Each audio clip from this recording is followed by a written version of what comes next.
چیزیں جن کو رب کائنات نے ویسے ہی چھوڑنے کا حکم دیا، ان کا چھوڑنا اور بھی ضروری ہو گیا۔ وہ تمام عادات بد، وہ تمام منکرات، ممنوع چیزیں جن کو قرآن نے، سنت نے منع کیا، جیسے جھوٹ ہے، وعدہ خلافی ہے، ملاوٹ ہے، آپس میں لڑائی جھگڑا ہے، کم تولنا ہے، اہل ایمان کے ساتھ ناروا سلوک کرنا ہے، وہ تمام ممنوع چیزیں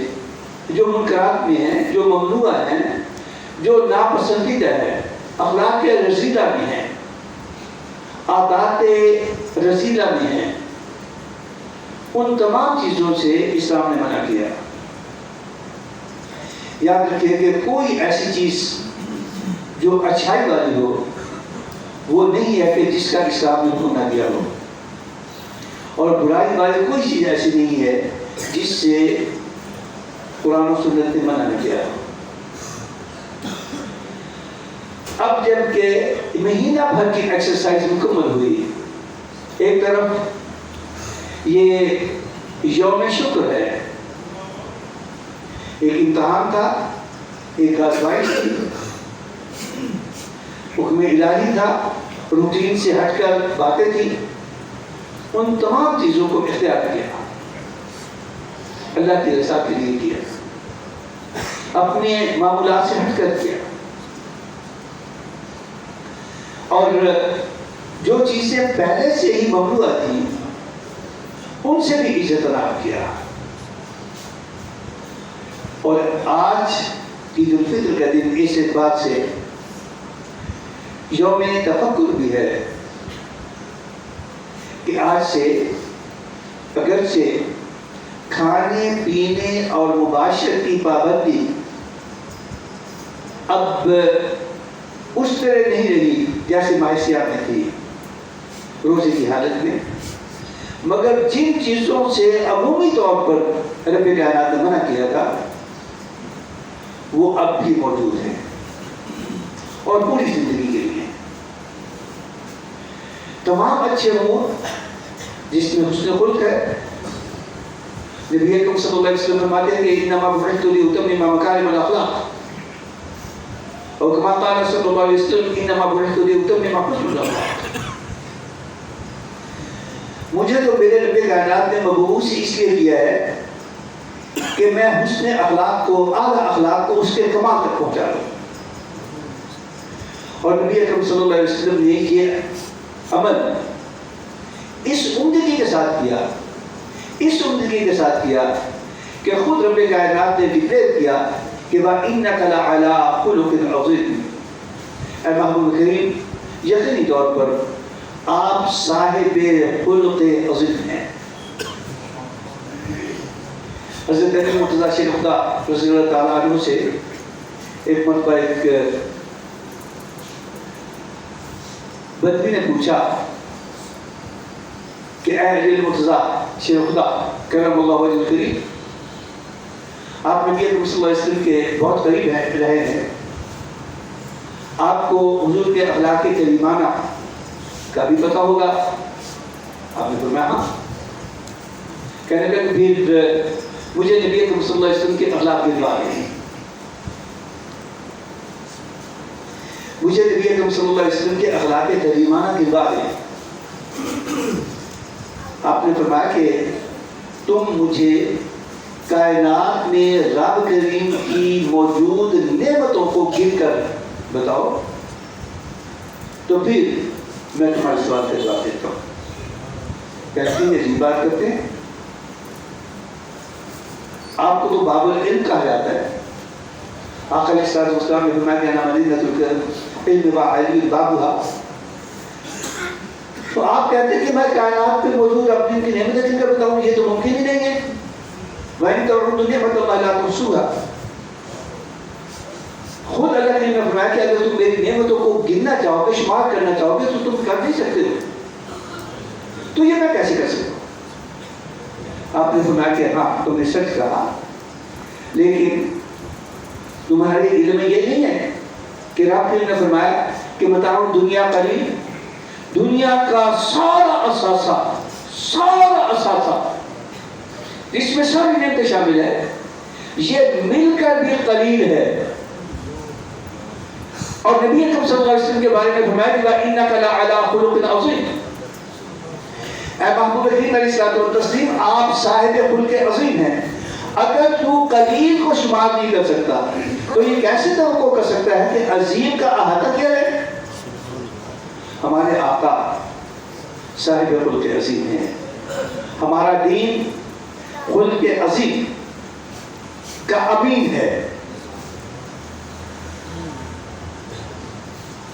ہمارے تجار ہوں، ہمارے صنعتکار ہوں، ہمارے حکام ہوں، ہمارے ججز ہوں، ہمارے اساتذہ ہوں، ہمارے والدین ہوں، والدین کی اولادیں ہوں، ہمارے عزیز و اقربا ہوں، سب کے لیے رب کائنات نے اصول وضع کیے ہیں۔ نبی اکرم صلی اللہ علیہ وسلم نے عمل کر کے دکھایا، صحابہ کرام کو تعلیم دی، مگر وقت گزرنے کے ساتھ ساتھ ہم نے ان تعلیمات کو اپنے معمولات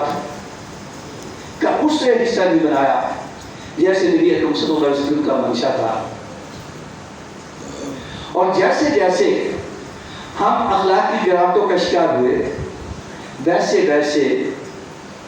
زوال میں مبتلا ہوتے گئے۔ اور اس وقت آپ دیکھیں دنیا کے اقوام میں شاید کہ مسلمانوں سے اور کوئی قوم نیچے ہو، حالانکہ رب کائنات نے اس کو بہترین امت قرار دیا۔ سبب کیا بنا؟ وہ مؤسس سے زمانے میں مسلمان ہو کر اور ہم خار ہوئے تاریخ قرآن ہو کر۔ تو آج کا دن اس اعتبار سے اپنے معمولات کا احاطہ کرتے ہوئے جہاں دعا کا دن ہے، رب کائنات سے التجا کا دن ہے کہ جو ہم سے تیرے کرم کی بدولت اچھا ہوا اسے قبول فرما، اور ہماری غلطیوں کو، کوتاہیوں کو، ہمارے گناہوں کو، ہماری لغزشوں کو، ہماری لرزشوں کو معاف فرما۔ وہاں پر اس دن کا ایک پیغام یہ بھی ہے کہ ہم اپنے معمولات کا جائزہ لیتے ہوئے اپنے آپ سے وعدہ کریں، اپنے آپ اپنی اولادوں کے ساتھ، اپنے عزیز و اقربا کے ساتھ، اپنے متعلقین کے ساتھ، کہ زندگی کا جو دورانیہ رب کی انہیں مزید عطا فرمائے گا، اس میں ہم جس طرح رمضان المبارک میں حکم الہی کی تعبیر کی تھی کہ اپنی جائز ضرورتوں کو بھی روزے کی حالت میں چھوڑ دیا تھا، حرام چیزوں کو بھی چھوڑا تھا، تو ایسے ہی ہم نے رمضان المبارک کے بعد رب کائنات کے احکامات و ہدایات اور نبی اکرم صلی اللہ علیہ وسلم کی تعلیمات پر عمل کرتے ہوئے ان تمام چیزوں کا خیال رکھنا ہے جن کا حکم دیا وہ کر رہے ہیں، جن سے منع کیا ان کو چھوڑنا ہے۔ اگر ہم نے ایسا کر لیا تو ہماری دنیا بھی خیر والی، ہماری برزخ بھی خیر والی، ہماری آخرت بھی خیر والی۔ جب ہم دنیا سے چلے جائیں گے تب بھی بہت ساری چیزیں ہمارے لیے صدقہ جاریہ کے طور پر باقی رہیں گی۔ اور اگر ہم نے ایسا نہ کیا، رب دین کے احکامات و پیغامات کو اپنے لیے راہ عمل نہ بنایا، نبی اکرم صلی اللہ علیہ وسلم کے طریقہ کار کو اپنے لیے راہ حیات نہ بنایا، تو پھر دنیا میں بھی ذلت و رسوائی ہے، اور آخرت میں بھی پھر بہت بڑا کوسچن مارک بن جائے گا۔ برزخ میں بھی ہر سطح پر رب کا بہت کرم ہے، بہت کرم ہے، بہت کرم ہے کہ اس نے ہمیں ایمان کی دولت عطا کی ہے، اور ایمان کی اس دولت کا احاطہ، اس کا تحفظ تبھی ہے جب ہم قرآن و سنت کی تعلیمات کو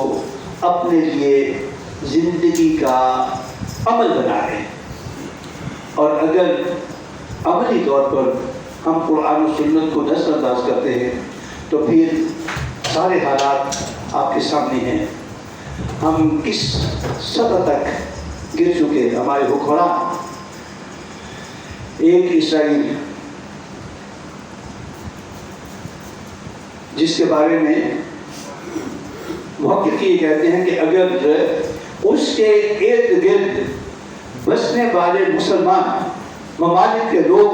سرحد پر اکٹھے ہو کر اس طرف صرف پیشاب کرتے ہیں تو جو اسرائیل ہے وہاں پر پلٹ آیا ہے، اور کس طرح وہ رویت رہا ہے، اور پوری دنیا کے مسلمان بے شرموں کی طرح پوچھ پا رہے ہیں۔ یہ اس لیے ہے کہ ہم نے قرآن و سنت کو عمل بس کچھ ڈالا ہوا ہے، ہماری ترجیحات اور بن گئی ہیں، ہم امین نہیں رہے بحثیت قوم۔ جس کو موقع ملتا ہے وہ چھوڑتا نہیں ہے الا ماشاء اللہ۔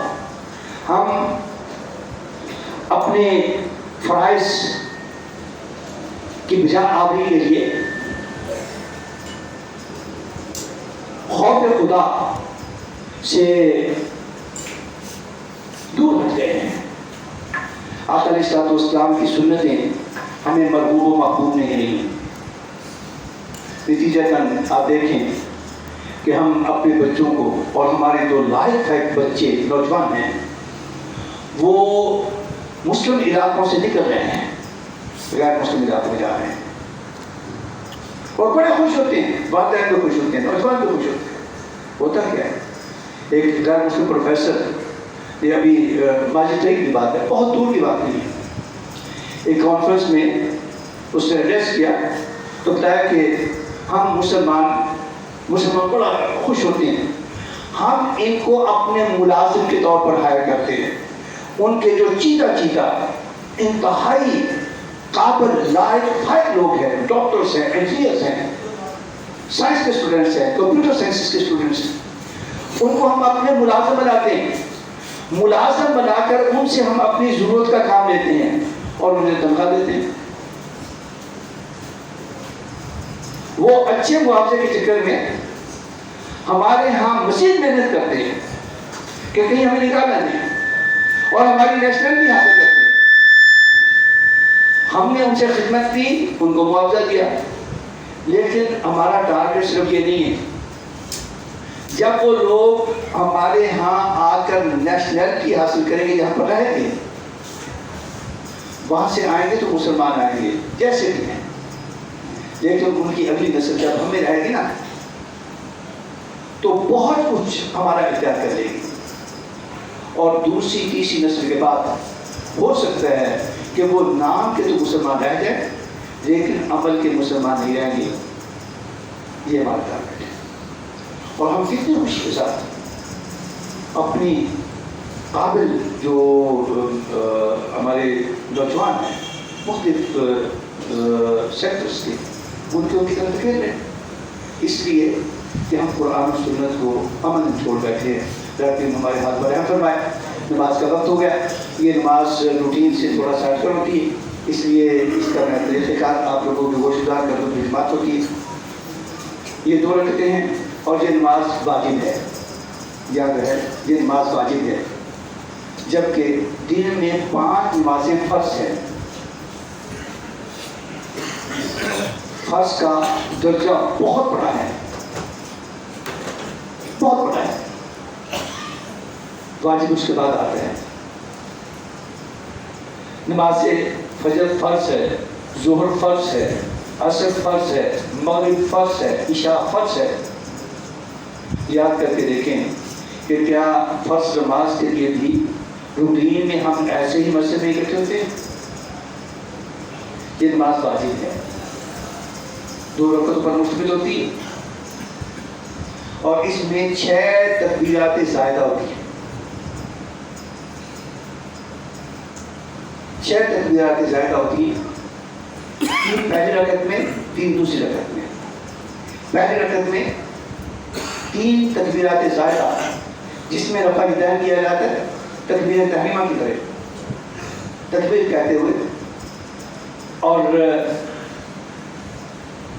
ہاتھ چھوڑ دیے جاتے ہیں، کھلے چھوڑ دیے جاتے ہیں۔ پہلی تکبیر کے بعد، دوسری تکبیر کے بعد، تیسری تکبیر کے بعد ہاتھ باندھے جاتے ہیں، امام قرات کرتا ہے، اور پھر باقی رکعت پوری کی پوری ویسے ہی ادا کی جاتی ہے جیسے روٹین کی نماز ہے۔ اور دوسری رکعت میں پہلے قرات ہوتی ہے اور رکوع سے پہلے 3 زائد تکبیرات کہی جاتی ہیں، تکبیر تحریمہ کی طرح اللہ اکبر کہہ کر ہاتھ کان تک اٹھائے جاتے ہیں اور چھوڑ دیے جاتے ہیں، 1 مرتبہ، دوسری مرتبہ، تیسری مرتبہ، یہ 3 تکبیرات زائدہ، اور چوتھی تکبیر رکوع کی ہوتی ہے، اور پھر باقی نماز روٹین کی نماز کی طرح ادا کی جاتی ہے۔ اگر تکبیرات بھول جائیں تو پھر یہ تکبیرات واجب ہیں، سجدہ صاحب کر دیا جائے گا تو نماز مکمل ہوگی، اس میں نماز میں کوئی خلل نہیں ہوگا۔ نماز کے لیے تیار ہو جائیں۔ اس نماز کے لیے نہ اذان ہوتی ہے نہ اقامت ہوتی ہے، براہ راست نماز ہوتی ہے، اور اس کے